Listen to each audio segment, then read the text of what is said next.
Can I advise you? Can I advise you something? Anything?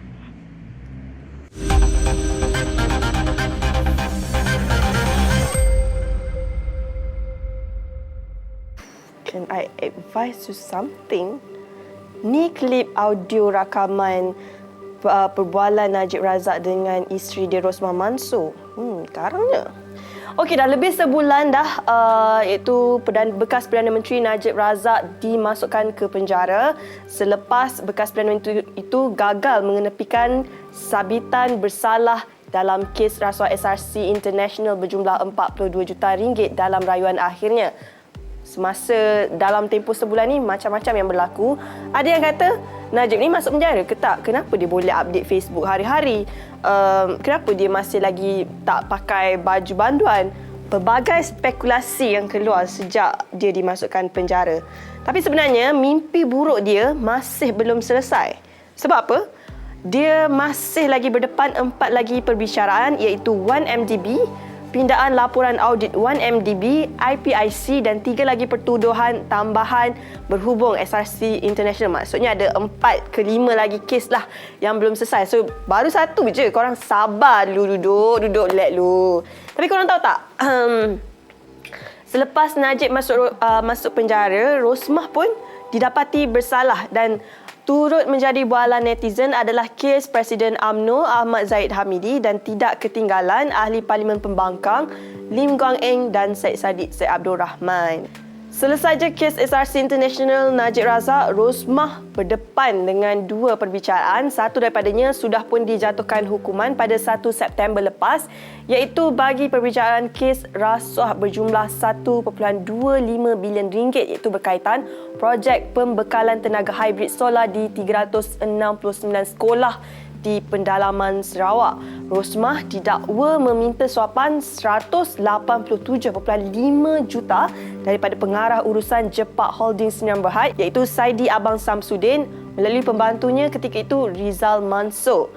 Beliau juga turut didakwa menerima rasuah berjumlah 6.5 juta daripada Saidi antara 2016 dan 2017.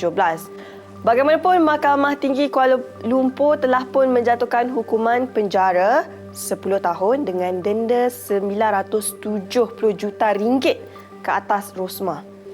970 juta ringgit.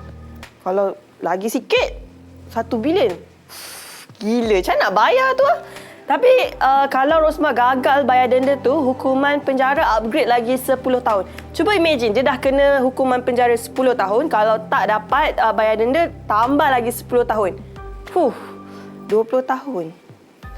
Sekarang umur dia dah 70. Kau imagine kalau dia keluar nanti dah umur dia 90, dekat 100. Wah, gila. Okey, lagi satu, dia juga berdepan dengan kes pengubahan wang haram 7 juta ringgit dan mengelak cukai yang belum selesai dan dibicarakan sepenuhnya. Selesai kes Rosmah, kita ada seorang lagi ni. Dia Jawa Ponorogo. Sopo okey orangnya? Okey, dia orang Bagan Datuk, ahli Parlimen Bagan Datuk, MP kawasan aku sendiri. Siapa lagi kalau bukan Ahmad Zahid Hamidi. Dia merupakan Presiden UMNO yang berdepan dengan 2 perbicaraan yang sedang berjalan. Pertama, bagi kes rasuah jutaan ringgit dana daripada Yayasan Akal Budi yang diasaskannya. Yayasan Akal Budi ni yang ofis dia Tanah Lapang tu ke? Betul ke, producer? Betul. Terdapat 12 pertuduhan pecah amanah jenayah, 8 pertuduhan rasuah dan 27 pertuduhan pengubahan wang haram. Banyak gila. Kedua, Zahid berdepan 40 pertuduhan berkaitan sistem visa luar negara VLN di Mahkamah Tinggi Shah Alam. Dia berdepan 33 pertuduhan menerima rasuah berjumlah 44 juta ringgit daripada Ultra Kirana Sdn Bhd UKSB ketika menjadi Menteri Dalam Negeri. Dan pada 11 Ogos lalu, pendakwaan menutup kesnya selepas memanggil 18 saksi. Hakim Muhammad Yazid Mustafa menetapkan 1 hingga 6 September ini untuk penghujahan lisan. Yang UKSB ni bukan yang banyak nama menteri-menteri yang terlibat ke? Yang KJ, Hisham. Ini kalau terdedah ni, kalau Sabib salah tak tahu jadi apa. Korang ingat MP UMNO je ke yang ada kes? Pembangkang tak ada. Kalau korang nak tahu, ada juga pemimpin daripada PH iaitu Lim Guang Eng berdepan dengan beberapa pertuduhan kes rasuah di dua mahkamah yang berbeza, iaitu di Mahkamah Seksyen KL. Guang Eng dibicarakan atas 4 pertuduhan berkaitan projek terowong dasar laut Pulau Pinang berjumlah 6.3 bilion ringgit. 4 pertuduhan lagi berkenaan dakwaan menyebabkan 2 lot tanah bernilai 208.8 juta ringgit milik kerajaan negeri dilupuskan.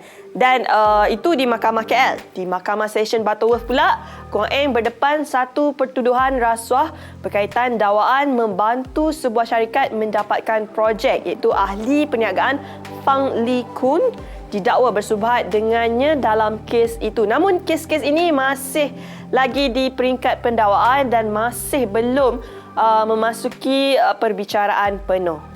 Selesai Guang Eng, kita ada seseorang yang muda, kacak, berkarisma dan juga baru memasuki arena politik. Pengasas Parti Muda, siapa lagi kalau bukan Syed Saddiq Syed Abdul Rahman.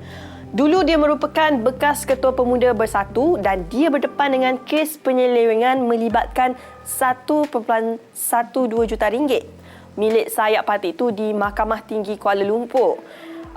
Selaku Ketua Pemuda Bersatu, dia dituduh diberi kepercayaan mengawal dana bersubhat dengan Rafiq Hakim Razali yang ketika itu bendahari untuk melakukan pecah amanah jenayah berjumlah 1 juta ringgit. Bagaimanapun, kes ini masih di peringkat pendakwaan dan akan bersambung 27 September ini. Okey, itu adalah antara beberapa kes high profile yang sedang kita ketahuilah.